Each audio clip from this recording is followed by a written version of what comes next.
Tonight on Reporting Scotland, 2 men are jailed for life over the murder of a schoolgirl nearly 30 years ago. Caroline Glachan's body was found in the banks of a Western Bartonshire river in 1996. Speaking after today's sentencing, her mother said it wouldn't bring the family closure. It's not going to bring Caroline back, but it's justice for her. She might be able to rest in peace now.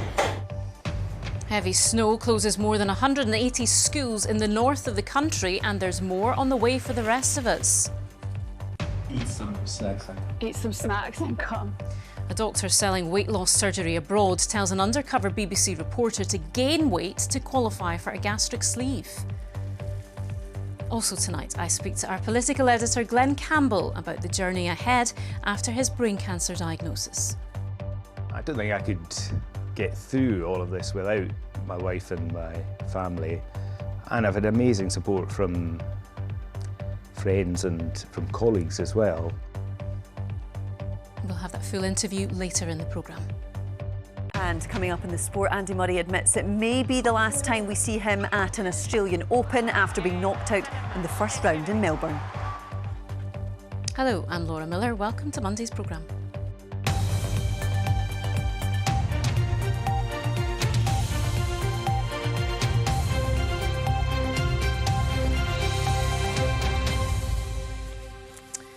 It's not closure, but it's justice for her.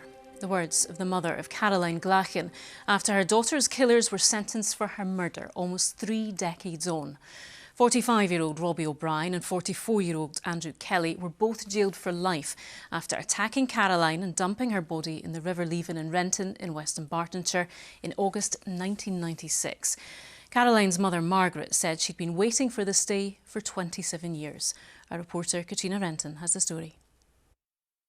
Caroline Glachan was 14 years old when her body was found in the River Leven. It has taken more than 27 years for her mother, Margaret, to see justice for her daughter. I don't think closure's the right word, but justice is certainly the right word, and that's what we got today. Last month, 45-year-old Robert O'Brien, who had been Caroline's boyfriend, 44-year-old Andrew Kelly and 44-year-old Donna Marie Brand were found guilty of her murder. They were all teenagers at the time. Court.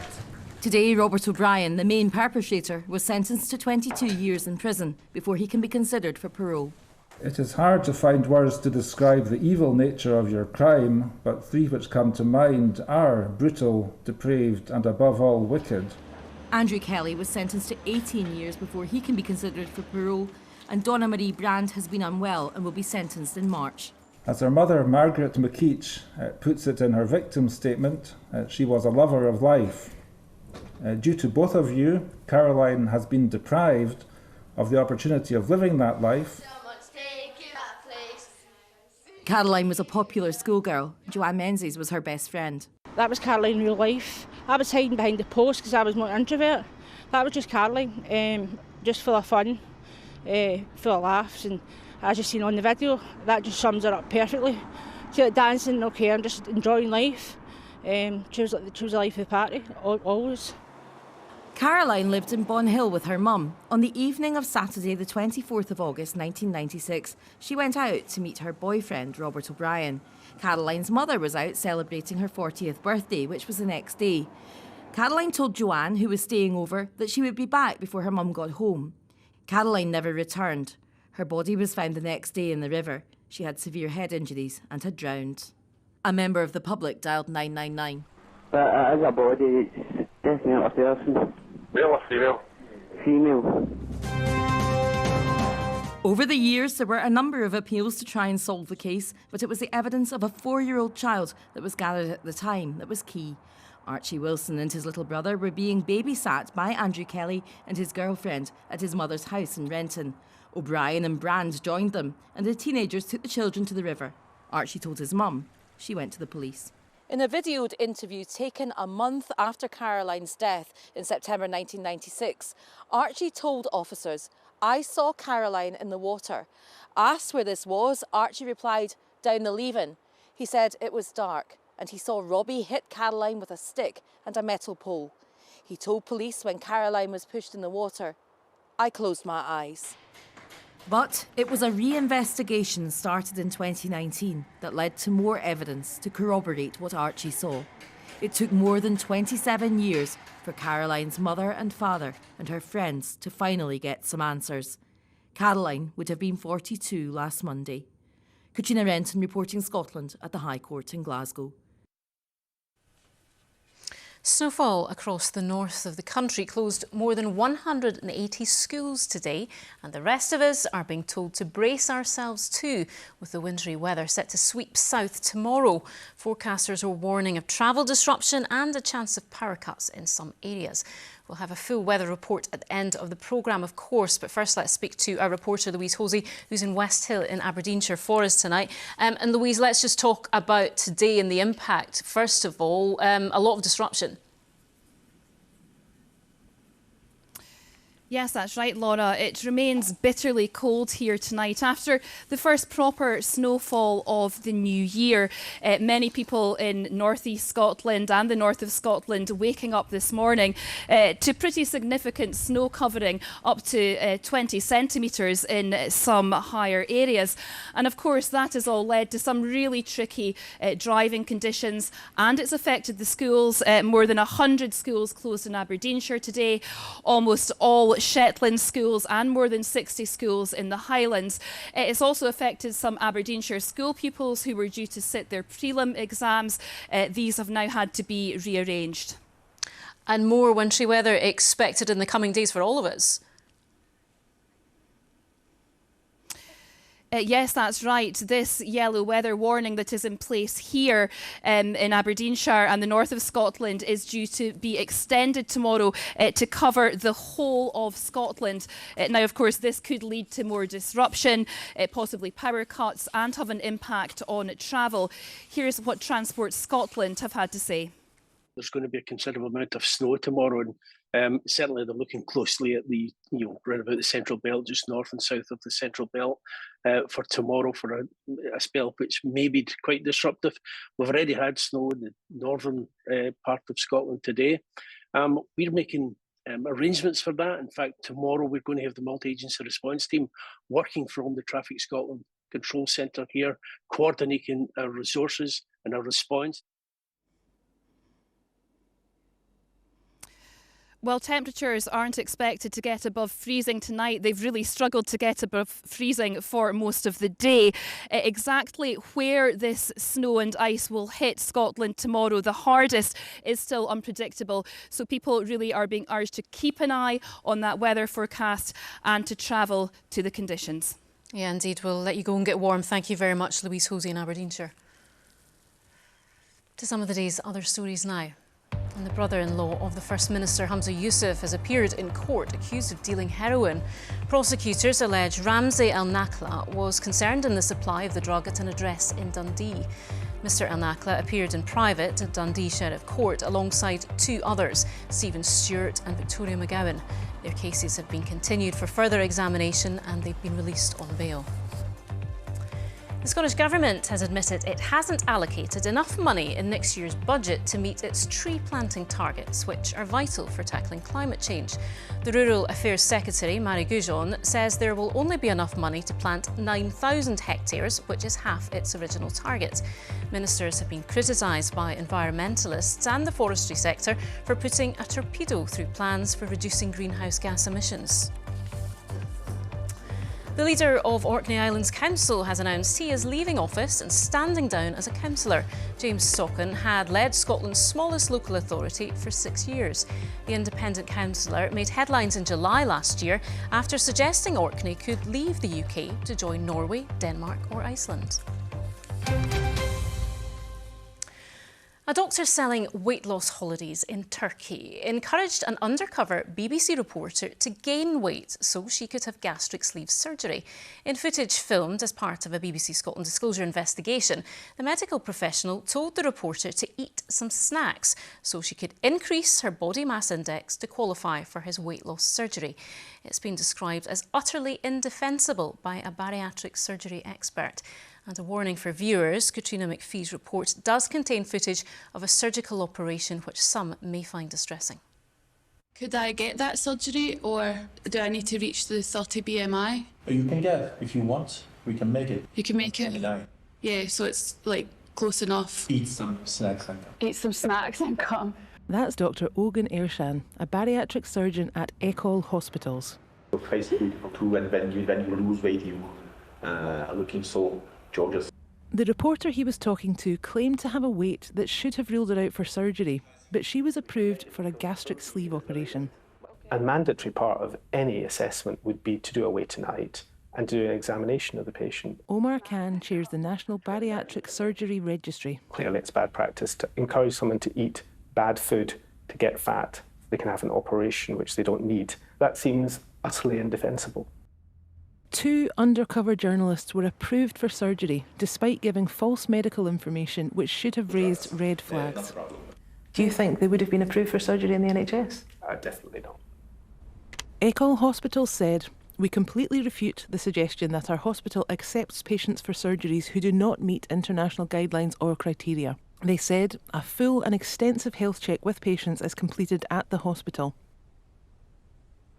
Ecole Hospitals is one of the many Turkish companies targeting British customers The weight loss revolution with starts now, adverts and it for starts weight with loss us. surgery holidays. Having more than 10 years of the health tourism The experience. boom in bariatric tourism comes at a time when referrals to weight management services are up 96% compared to pre-pandemic levels, and waiting lists for weight loss surgery on the NHS can exceed 4 years in some areas. Jill Baird runs one of Glasgow's biggest cosmetic surgery companies. She regularly has to turn patients away if they don't meet the medical criteria for surgery.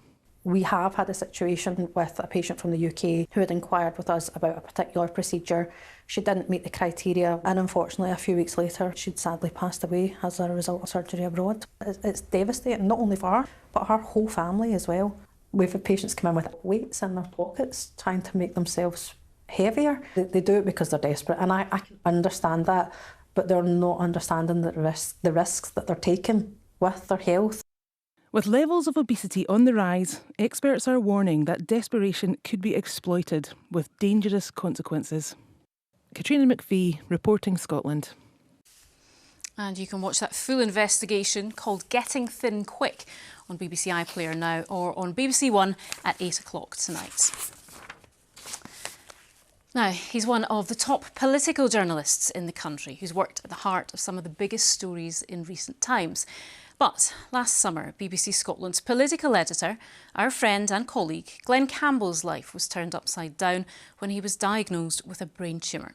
He'd come off his bike a few weeks previously, broken 10 ribs and needed hospital treatment. But as things were to turn out, that was the least of his problems. Glenn spoke to me near his home in East Lothian about the last few months.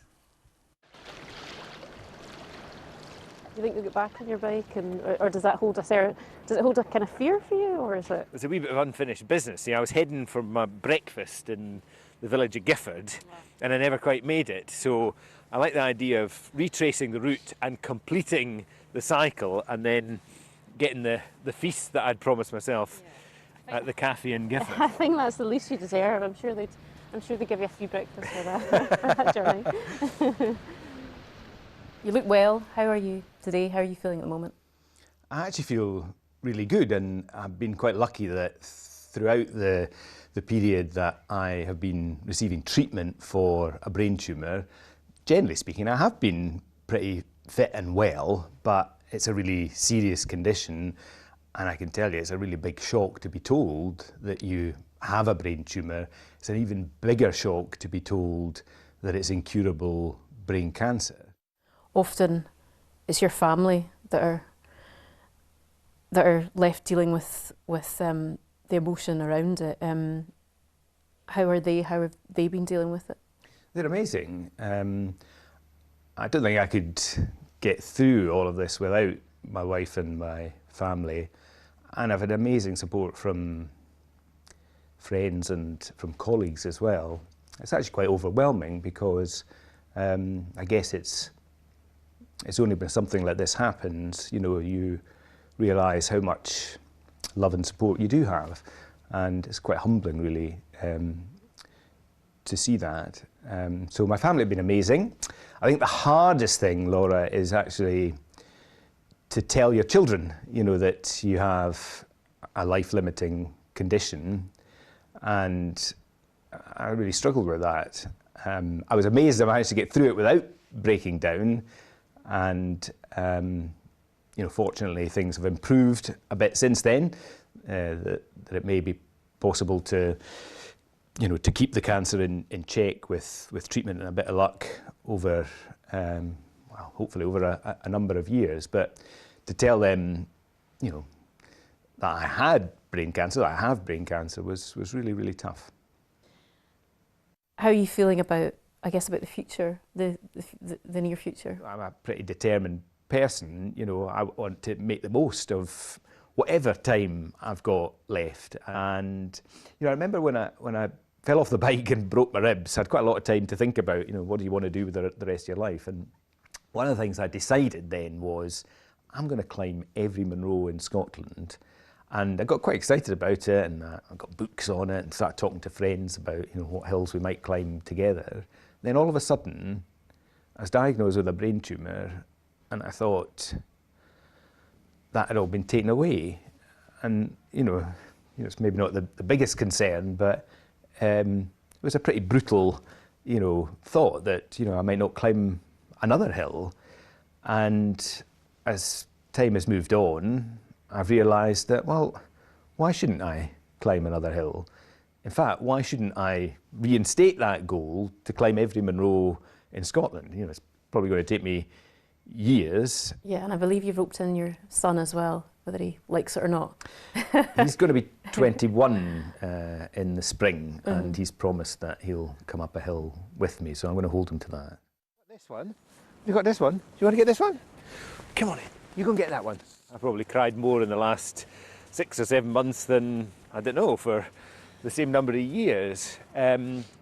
But generally, you know, I am upbeat and positive because I can see how my brain cancer can actually give me a new lease of life rather than worrying about dying from it. I'm learning to live with it and to make the most of the life that I've got. And my thanks to Glenn for talking to me. Now, former employees of the Stuart Milne Group have been meeting with union officials as they consider taking legal action against the construction firm. Unite says the company, which went into administration with the loss of more than 200 jobs last week, failed to carry out a consultation in advance of redundancies. Callum Warden did his apprenticeship with the group and worked there for the last 9 years. And also, we saw online in the morning about England going to administration, so it's kind of word of mouth, like, oh, something's going to happen. But like I said, it was last minute. It was like the second time we got called up, so it was expected, but like we expected it to be like a shorter cool down, but rather than like just immediate effect. I expect like a 12-week redundancy period, but like I said, it was just immediate. I was kind of a bit stunned on that, to be fair. Financially, obviously, like it's going to be a couple of struggles, but personally, I should easily find another job. But there's a few guys, especially the older guys, that are also wanting to tone down and thought they'd be there for life. They're gonna maybe struggle.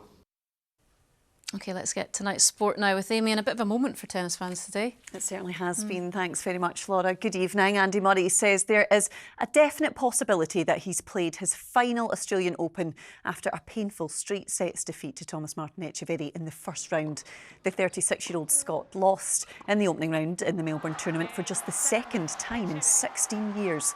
Murray, who has now lost 7 of his last 8 matches, admitted before the tournament that this could be his final year on the tour if he didn't enjoy playing, a sentiment he repeated after losing 6-4, 6-2, 6-2. Yeah, there's definite possibility that'll be the last time I play here. And yeah, I think, just probably because of how the match went and everything, like, I don't know, like whilst you're playing the match, you're obviously trying to, control like your emotions, focus on the points and everything. And then when you're like 1 point away from the end, it's like, I can't believe this is over, like so quickly, and like this. Scotland's top referees have warned the SFA they need more support following recent controversies around VAR. Discussions between officials and the governing body took place at Hampden yesterday on a number of key issues, and one top-grade referee has told BBC Scotland the current situation can't continue without major change. Tensions have been high in recent weeks following this controversial penalty claim during Celtic's 2-1 win over Rangers last month, and some referees feel the handling of the situation and others has left them in the firing line with clubs and the media. Rangers had asked for the VAR audio to be released following the incident, and referees say there would be support for discussions on releasing audio in return for an increase to their match fee. An SFA spokesman said the Scottish FA will continue to support match officials in the face of intense and imbalanced media scrutiny, disproportionate criticism and wholly unacceptable abuse and intrusion. Hibs manager Nick Montgomery hopes to reap the benefits of Josh Doig's potential transfer this January and has urged more Hibs youngsters to follow his example. The Scotland left-back is expected to move during this month's transfer window, with Marseille and Sassuolo both heavily linked. Doig moved to Italian club Hellas Verona 18 months ago for £3 million, and Hibs stand to receive more than a quarter of any profit the Serie A side make on him. If that happens, yeah, I'll probably pick the phone up to Ian and see if he can chuck another few quid in the budget. But I'm not sure it all comes in straight away, or again what the details are. But that's again fantastic for the club and Josh. You know, we want to get back to being a club that develops young players and obviously sells them overseas, because you know the sell-on you're talking about there, it's, you know, it can only help the budget moving forward, and it shows that coming to Hibs can be a real platform for you to go on to big things, and again that helps us reinvest as well. Rugby now, and it was a disappointing weekend for Scotland's professional rugby teams, with Glasgow Warriors and Edinburgh slipping to narrow defeats in European competition. The Warriors thought they'd done enough against Exeter Chiefs with this late Ewan Ferry try before it was painfully chalked off, consigning them to a 19-17 defeat. They face Toulon at Scotstoun on Friday, with a place in the last 16 of the Champions Cup still in their hands. Meanwhile, Edinburgh lost by just 1 point to Gloucester in the Challenge Cup. Scotland international Adam Hastings back in his home city, and with this late conversion to seal a 2021 win for the visitors. Sean Everett's side are fourth in Pool 3 and face Welsh side Scarlets on Friday. I think compared to the last couple of times we've been down there, we gave a great account of ourselves. Obviously massively gutted not to be on the right side of the scoreboard, but from a physicality point of view, you know, we had a few young guys going out and playing their first game in Gregor, and a few more young guys stepping up to the plate in Champions Cup rugby. I thought they were outstanding, so plenty of positives to take into this week against Toulon. True sign of character is on how you come back from a defeat like we did on Saturday night. It's not the first time that we've had to do this. After Benetton, we were able to beat Ulster away. Once again, it shows the true character of the team, and this challenge is no different. We get 5 points on Friday night. We qualify for the last 16, so that's our goal. To athletics, and Jake Whiteman is back in training and has the Paris Olympics in mind after a year blighted by injury, which meant he couldn't defend his world 1500 metres title. The Edinburgh athlete will make his comeback from foot, shin and hamstring injuries at an indoor race in Boston next month, and says his enforced layoff has given him a renewed appetite for his sport. You never get in your career necessarily a chance to have a whole season off and to take away the stresses that come with racing. It's pretty high pressure environment when you're expected to perform, and there's a lot of kind of things you have to stay on top of during a season. And for me, my summer was very relaxed. I did things I wouldn't normally be able to do. I got a glimpse of what it would be like when I retire, which part of it I look forward to, but part of it is that I'm not ready to be done yet. So I've kind of got a new mindset towards it and a bit more hunger than I maybe would have if I had raced all last year.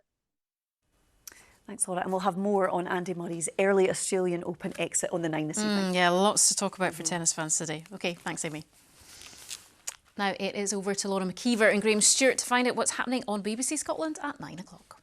Tonight we'll have more on the investigation into weight loss surgery abroad, including one woman who said it changed her life, and a cosmetic surgery firm here warning of the potential dangers. We'll cross live to the US state of Iowa, where the first votes for the Republican presidential nominee are being cast. And the number of potholes in the UK has hit a 5-year high. A campaign group that's been counting them will tell us more. We'll see you at 9. And now Christine is here with the weather, and it does look glorious, but as we've been hearing earlier in the programme, it's set to cause some challenges and been challenging today too. Yes, certainly. We've had very cold and wintry weather, especially across northern areas today, but that's set to become more widespread, especially into tomorrow. So some disruption is highly likely. You will be busy. Yes, indeed, Laura. Thank you very much. Good evening to you. Yes, we're in the midst of a very wintry spell of weather at the moment. Indeed, we have several Met Office yellow warnings of snow and ice to come over the next few days. The first across northern Scotland, valid until midnight tonight to cater for further snow showers, the risk of icy stretches.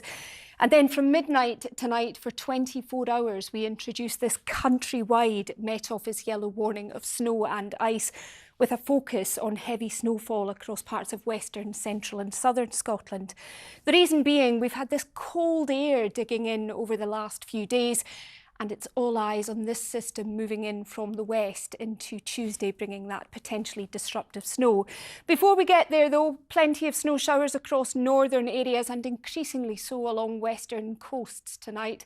It's going to be another very cold one, a widespread sharp frost, lows of around -2 to -5 Celsius quite widely, with the risk of some icy stretches.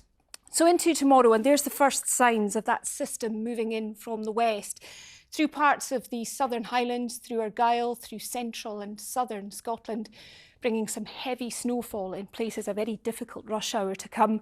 Here's a snapshot around 9 o'clock tomorrow morning. Further snow showers across the Northern Isles, through the Highlands.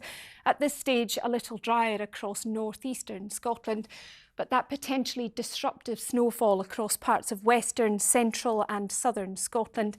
Snow right down to low levels here away from coastal areas, so something to bear in mind if you are going to be travelling during the rush hour tomorrow, and indeed throughout the day, because that system is only very gradually going to push its way eastwards as we go through the day, affecting potentially parts of Angus, through Fife, Edinburgh, the Lothians and the borders, turning to rain across the southwest for a brief time, and all the while we'll continue to see a feed of snow showers moving in through northern areas, a cold day with temperatures struggling to rise above freezing. Into tomorrow, that system pulls away tomorrow evening. However, we will see further frequent snow showers pushing in from the north, spreading southwards. Again, the potential for some disruption, particularly to travel. And it'll be a cold night with a widespread sharp frost. The wintry theme certainly continues Wednesday into Thursday, with further Met Office yellow warnings in place. That's the forecast, Laura. Yeah, we'll see where we are this time tomorrow. OK, Thanks, Christine. Now, tonight's main news again. 2 men have been jailed for life for the murder of schoolgirl Caroline Glachen in Weston Bartonshire 27 years ago.